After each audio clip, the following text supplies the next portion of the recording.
caméra.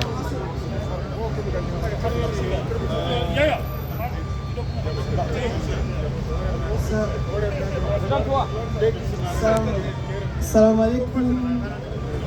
Je m'appelle Asma, j'ai 15 ans et je suis la petite fille de Djogou Sidibé, Mama Djogou.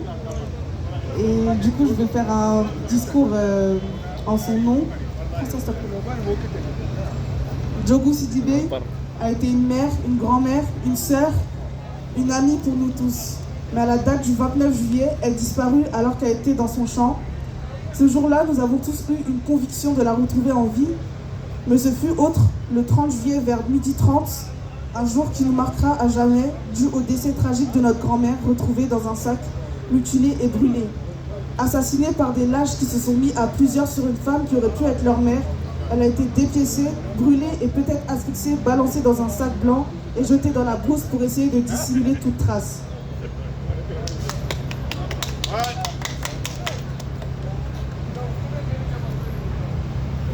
Cet acte a été orchestré par des connaissances de longue date des personnes de notre propre village car elle a rejeté le statut d'esclave, tuée car elle n'accepte pas d'être esclave. Dans quel monde vivons-nous? Sommes-nous des êtres humains ou des animaux?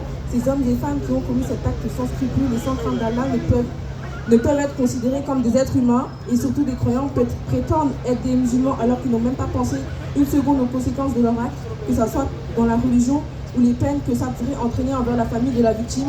Est-ce que notre religion est dans la violence et la brutalité? L'islam est une religion de paix. 19 complices qui ont été arrêtés après sa mort, 10 mois placés. Seulement 2 sont actuellement en prison et 17 d'entre eux ont été relâchés.